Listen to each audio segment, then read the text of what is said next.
की बात है। हिमालय पर्वत के राजा हिमवान और उनकी पत्नी मेना के घर एक अत्यंत सुंदर और तेजस्वी कन्या का जन्म हुआ। उस कन्या का नाम रखा गया पार्वती। बचपन से ही पार्वती अत्यंत बुद्धिमान, सरल और भगवान शिव की अनन्य भक्त थी। कहा जाता है कि पार्वती का जन्म ही भगवान शिव को पति रूप में पाने के लिए हुआ था। बचपन से ही उन्हें शिवजी की कथाएं सुनना, उनका ध्यान करना और उनकी पूजा करना बहुत प्रिय था। जैसे जैसे पार्वती बड़ी होती गई, उनका मन पूरी तरह शिव भक्ति में लीन हो गया। उधर भगवान शिव माता सती के वियोग के बाद गहरे ध्यान में लीन थे।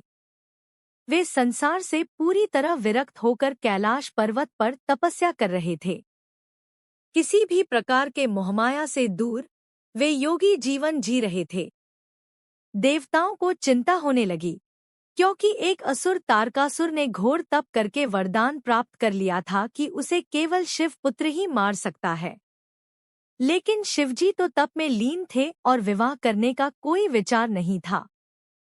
तब देवताओं ने सोचा कि शिव और पार्वती का विवाह ही इस समस्या का समाधान है। इसी उद्देश्य से पार्वती ने कठोर तपस्या करने का निश्चय किया।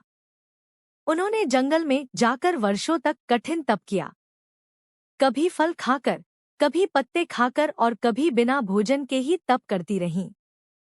उनकी इस अटूट भक्ति और समर्पण ने तीनों लोकों को प्रभावित कर दिया।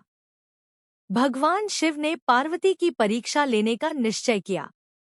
वे एक ब्राह्मण का वेश धारण करके पार्वती के पास पहुंचे और बोले, तुम इतनी सुंदर और राजकुमारी होकर उस शिव से विवाह क्यों करना चाहती हो, जो भस्म लगाते हैं, जटाधारी हैं और जिनका कोई ठिकाना नहीं है? पार्वती ने विनम्रता से उत्तर दिया, आप चाहे जो कहें, लेकिन मेरे लिए भगवान शिव ही सर्वोच्च हैं। मैं उन्हें ही अपना पति मानती हूँ और जीवन भर उन्हीं की आराधना करूंगी।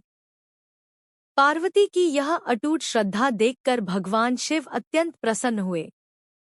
उन्होंने अपने वास्तविक रूप में प्रकट होकर पार्वती को दर्शन दिए और विवाह के लिए सहमति दे दी। इसके बाद हिमालय पर भव्य विवाह की तैयारी शुरू हुई। देवता, ऋषि, गंधर्व, यक्ष सभी इस दिव्य विवाह के साक्षी बनने के लिए एकत्र हुए।